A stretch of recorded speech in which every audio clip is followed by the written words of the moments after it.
ACIM Insights, Lesson 301. And God Himself shall wipe away all tears. As we learn to open to and receive Holy Spirit's correction in perception, we are led to see that a perception of individual bodies with separate minds is false. The sight of separation comes from belief in separation.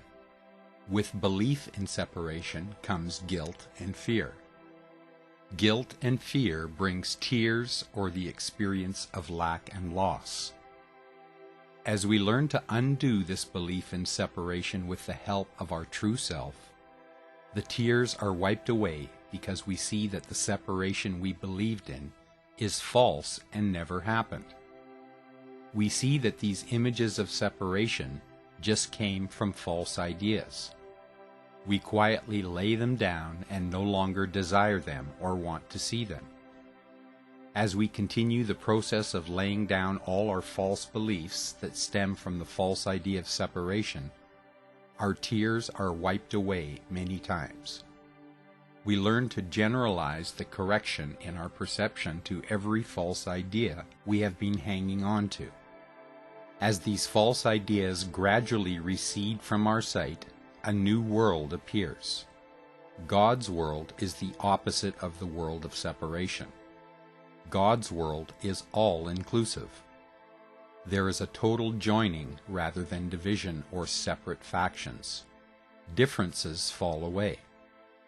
This is where we are now, letting the false beliefs fall away with Holy Spirit leading the way. As we continue to be led to God's world, we dream a new dream, one that leads to the end of all dreams. Today I would practice being mindful of whose hand I am holding, the ego's or the Holy Spirit's. Am I seeing through the eyes of separation or seeing through the eyes of the Holy Spirit, who always brings me to perceiving oneness? If I am holding the ego's hand, I will focus on differences, conflict, and lack. If I am holding Holy Spirit's hand, I will feel the peace and joy of recognizing the Spirit of God behind all forms, the abundance and joy of God behind this physical world. Today I will practice joining with Holy Spirit in laying down the dream of separation and recognizing God's world. It is important not to confuse God's world with the world we are used to seeing with the body's eyes. Because God Himself is formless, being love and nothing else, there can be no forms in His world. God's world is heaven, where all is joined in one eternal love.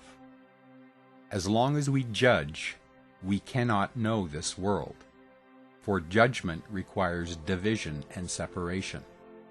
We experience the world of form because we have rejected or judged against God's oneness.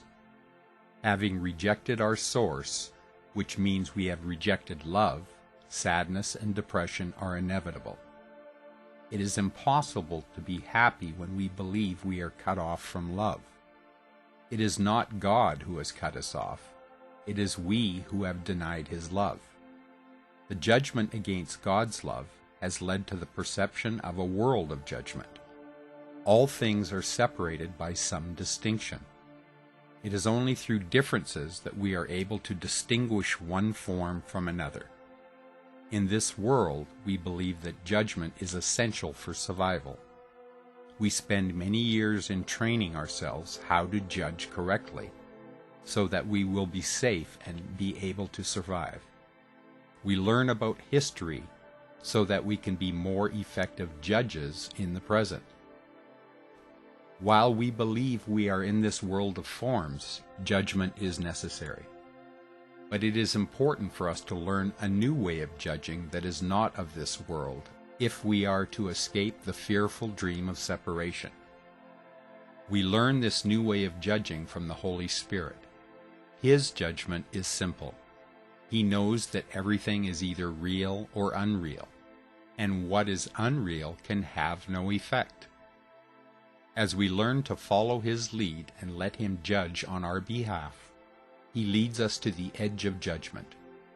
Here we stand and make our final judgment, in which we recognize that we are innocent, along with all that lives. When this is fully recognized without exception, we are free to take God's hand as He lifts us gently into His world, where judgment never existed. There are no tears here, for there is no loss.